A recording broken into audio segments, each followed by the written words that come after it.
Jeremy, what was the main takeaway from the review, being able to work out how it went so wrong? Yeah, there was a few takeaways. Obviously, first half, I was probably the story of two halves really. That second half, we didn't hold up to their pressure really. Was probably the main piece. To their credit, they played extremely well. We were down in the contest and down in a lot of areas. So that's sort of what happens in the game these days. As a back six, how disappointed were you weren't able to handle that pressure in that second half? Yeah, obviously disappointed. Yeah, I don't think as a back six. I think as the whole team was pretty disappointed. Yeah, we were trying to hold up, but yeah, that's just what happens. They end up getting on top of us, and obviously as a back six, you don't want them to kick a goal ever. But yeah, no, they were coming at us pretty hard, and that's just footy. Sometimes you just got to try to hold up, and we didn't. Do you feel like you've got a point to prove now with the added pressure of the rivalry between Collingwood and then obviously coming off last week's blockbuster? No, I don't feel like we've got a point to prove. No, it is another game. We have sort of has been a bit of a rivalry there, I guess. I don't think it's any bad blood rivalry. It's just more a competitive rivalry with the scoreboard. I guess we've had a lot of close games with them, and we match up pretty well against each other. So it should be a good game. Just from a back six point of view again, how much did you miss Shannon in that last half? Oh yeah, we miss him for sure. He's in a lot of areas. Obviously his experience for one, and the type of defender he is. Yeah, we miss him for sure. But the boys who will come down there, they'll come in and fill a role and do that for us. So I don't think the reason we lost was because we didn't have Bunga down there. That's for sure. But yeah, it would have been nice to have him out there. But that's what happens when you tear calves, the old fella. Is there a logical replacement? Yeah, there's a couple. Obviously, Alex Witherden, I think his form's been pretty good and plays a similar role to Bunga. And Luke Foley's been stringing a lot of good form together, not just of late, but the last sort of couple of years he's been building. So yeah, we got plenty of boys to come in and fill that role. Nathan Buckley's flagged the possibility that Darcy Moore goes forward. Yeah. What sort of challenge would he present for the defence? Oh yeah, a challenge for sure. Yeah, Darcy started his career up forward. I remember playing on him a few times, and he's lively, he's good above his head, and he's quick as well. So he's got a lot of attributes. But yeah, they've got a lot of good forwards up there in their forward line. It's if they throw Darcy Moore there's more than just him to worry about. But yeah, we'll handle it as a back six. And Mason Cox presented some problems in the final Yep. this year. So what do you do about him? Someone so tall, who's under a couple. Yeah, he is pretty tall. Yeah, he was a problem last year, that's for sure. He got hold of us with a couple, but yeah, we'll do what we can to bring that footy to ground, and that's just, like I said before, that's what happens with footy. Sometimes you win, sometimes you lose some, but yeah, as a back six, I'd like to think we'd do everything we can to nullify him as much as possible. What do you make of Cox thinking that elimination final? He was shushing the crowd and had a bit of a dig back at government and certain people after the game. What do you make of the way he played his footy?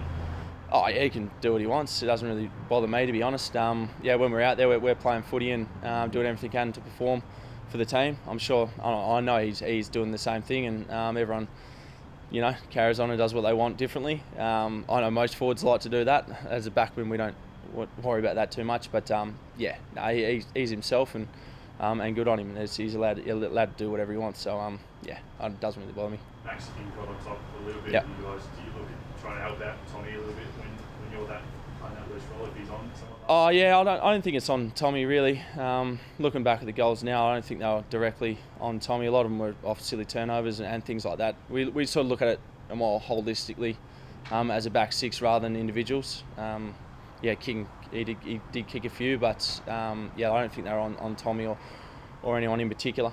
So yeah, if we can nullify the supply and how it is coming in there and clean up a few turnovers, I think that'll go a long way to help them. If it comes in as often as it did and comes in as quickly as it did, there's going to be an issue for defence. I think any defence, yeah, if you ask any defender, the last thing they want is a lot of supply and it coming in nice and clean. That's just what we've got to deal with sometimes. That's just the momentum of games. Everyone's got different times through games where they're on top, and yeah, I don't think there's too many defences who'd be wanting it to come in too much. The least times it comes in, the better. But yeah, we just got to make sure we stand up and do what we can when it's our time. They've had a couple of big wins at Optus, beating there in, I think, 2019 and obviously the elimination final last year. You have to be a little bit on guard, particularly they'll be circling the wagons a little bit this week after what happened with them last week. Yeah. You can't get too complacent in this game at all at the moment. It feels like every week there's your season's on the line almost. I think for most teams it's they're all big games, and we know what to expect, and they're going to come out firing, and they'll have confidence off their last win here, and rightly so. So we're going to make sure we're up for it and up for the fight. Are you guys training it up just tonight? Yep, we are. Collingwood have been told they're not allowed to train to do the reseeding. Do you feel like that's fair? I don't. I'm not the groundskeeper. I don't know what the rules are, but most times when we travel, we don't get to train on the G or Marvel or anything like that. So I don't know what the reason is. I don't know if it's fair or unfair, but there's obviously a reason behind it, and I don't really deal with it, to be honest. How often do you get to get onto the G or Marvel a year? Once I think, or once or twice wherever we play there, and then if we make finals, I guess. So we don't get on there a lot, only when we play really. So, but that's just the way it is. Like I said, things are out of everyone's control, and it's something I can't control. How hard a player is someone like to go in to handle it, and who would get the responsibility for handling it? Yeah, he's a tough player. Like I said before, they've got a lot of good players in their forward line. Shep's probably our go-to with the goalie, and he does create a lot of different problems in the forward line, as a lot of them do. But he's been playing a bit of time in the midfield as well. So whoever's got the role and doing what they can on him, they've just got to stand up and make sure they do it. As much as any team with a rivalry in the history, do you feel like their game playing back the front, like they probably know yours a bit? Yeah, it is a little bit like that. I think we sort of know what to expect in a way from each other, and then it just comes down to all the little things, contested stuff, and all that sort of thing. So we do feel like we know them pretty well. I'm sure they know us pretty well as well. You've had some success against Roddy Grundy as a club in recent years. Do you think you'll go with the 2 rucks this weekend? Well, you have to ask Simo. That's for sure. I don't want to say what we should and shouldn't do, but obviously if it's worked in the past, I'd like to think they'd be looking at it for sure. But we'll find out tonight after training, after everyone's got through training and all that sort of stuff. They'll go through, the match committee will go through all that. Do you think you'll plan for to go to spend more time in the middle, given that Taylor Adams is obviously out for that? I'm sure we'll go over it at some stage. We'll go over most possibilities and scenarios like we do with every team, with the Oppo analysis. So we'll go over all that and see what happens. Have you had to adjust the way you play at all, Jeremy, with the rule changes? Does it change the role of a roll-off sort of intercept defender? A little bit, yeah. Like I said before, with the momentum it does, I think. When teams are on top, you've got to adjust a little bit. But it still is. I think it still is pretty early with the rule change. I don't think everyone's really exposed it massively yet.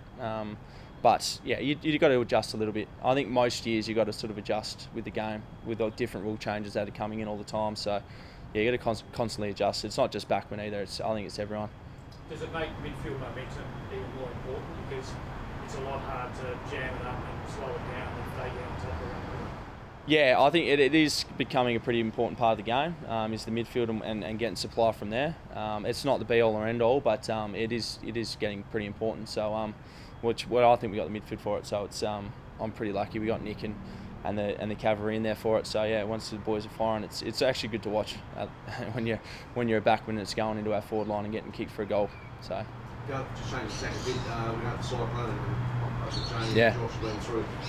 A bit Northampton, Scott, do you spoke with them? How are they travelling, knowing that their friends, potentially family, sort of affected by this? Yeah, the boys, they're going okay. Obviously, a lot of people that I know have been affected, and it's terrible. You hate seeing it.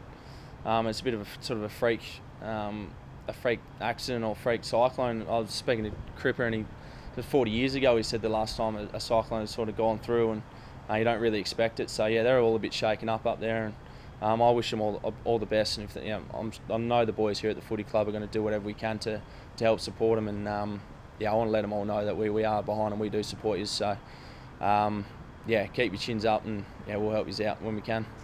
Full stadium as well, for the first time in a long time this weekend. So it's good. It's good to get them all in there. We love our fans. It's good that we got 100% capacity, and I'm hoping there's 100% of our Eagles fans. I'm sure there'll be a few Collingwood ones there, but it's great. Great to see the fans back. Great to see everyone back, and footy's sort of back to a bit more normal. it's a different game without the fans. So yeah, we love it. Just quickly, for yourself now taking on that sort of extended role as captain on the field of the club, how are you finding that change of responsibility with Luca? Yeah, obviously it is a change of responsibility. There's a few extra things you do. You got to do the coin toss and the rev up speech. But other than that, mate, to be honest, I'd like to think I'd lead the same way, even without Luke out there. As much as he is our leader, he's our captain, and I'd love him out there. You take all those little extra responsibilities on, but you're leading pretty similar. You got one less bloke to sort of lean on, I guess, with him out. But yeah, you want to try to lead very similar. Just pick up all those little things that he has to do. What do you like revving up? Oh, I can work on the speeches, that's for sure. I can see a few boys, looking at me a bit funny, but I'll work on it. The more you do it, the better you'll get at it. But it's always good giving the boys a bit of rev up. What did Isaiah bring to the group last week? Yeah, a lot of energy. Yeah, it was good. It was actually really good to see him get an opportunity. As much as sub sort of first game thing is not ideal for him, but it shows that squad mentality, and he was happy to come in no matter what. And yeah, he does bring a lot of energy for us in the forward line, forward pressure. He's got a lot of skill as well. So hopefully, you'll see Izzy in the few years to come as well to really blossom into that role.